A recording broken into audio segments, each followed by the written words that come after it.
দাদা, ও দাদা, তুমি জানো কি তোমার বুগলা আসতে আমার হেলমেটের ফাইন গেল 200 টাকা।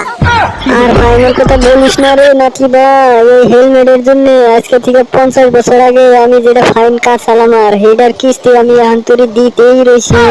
আর তুই তো 200 টাকা দিছিস মাত্র। হাই হাই দাদা, এগুলা তুমি কি বলছো? তা তুমি কেমনে এখনো ফাইনের কিস্তি দাও বলো তো? আমি আজকে থেকে 50 বছর আগে হেলমেটটা পিনছিলাম না, আর হেলমেটটা না পিনবাই তো তোর বাপে হয়েছে। তোর বাপে এনে কয় টাকা দাও 500, এখন তুই আইসস তুই এনে কবি টাকা দাও 500। এই হেলমেটটা যদি আমি কিনতাম তাহলে কি আমার এনে কিস্তি দেন না তো? তাহলে বুঝে তখন আমি কেমনে ফাইন দিবেন হেলমেটের। ও আচ্ছা দাদা, তাহলে তুমি ওই হেলমেটের কথা বলছো। বুঝছি আমি এখন। তাহলে দাদা থাকো, আমি এখন আসি। হ্যাঁ আসে, সাবধানে যাস। এক কিস্তি তো নিয়ে গেলি তুই, আবার তোর বাপ হবে না কিন্তু আর এক কিস্তি নেয়। আমি সেই টেনশনে রয়েছি। একটা বিড়ি দিয়ে যা, বিড়ি খাই, তোর টেনশনটা অল্প কমবো না। দাদা, তো এইবার কিন্তু তোর মেট্রিক পাস করতেই হবে। মেট্রিক পাস কর। হ্যাঁ বাহ, এখন মেট্রিক পাস করলাম বলো। তারপরে এখন তোর হাই সেকেন্ডারি পাস করতে হবে। যা। হ্যাঁ তো এবার হাই সেকেন্ডারি পাস করলাম, এখন বলো। এখন তোর বিএ পাস করতে হবে। হ্যাঁ এখন আমি বিএ পাস করলাম বলো। এখন তোর এমএ পাস করতে হবে। যা। হ্যাঁ এখন আমি এমএ পাস করলাম বলো।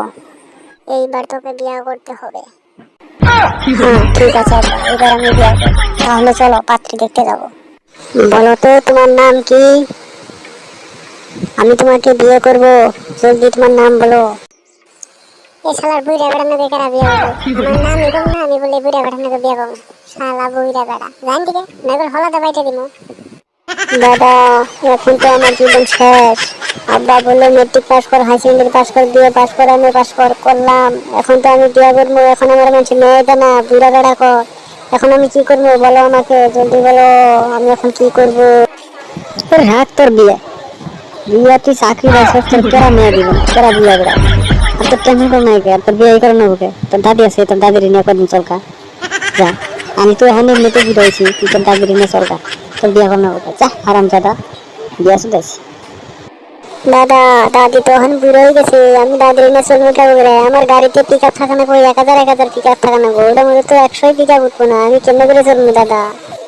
ওই হারাম দাদা, তোর দাদিরে নিয়ে যা, আগে গাড়ি চালান ভালো করে শিখে গা। তুই হলে নতুন ড্রাইভার, তার বাদে তোর গাড়ি ভালো করে চালান শিখলে গাড়ি আর হাইনা দিবি। যা।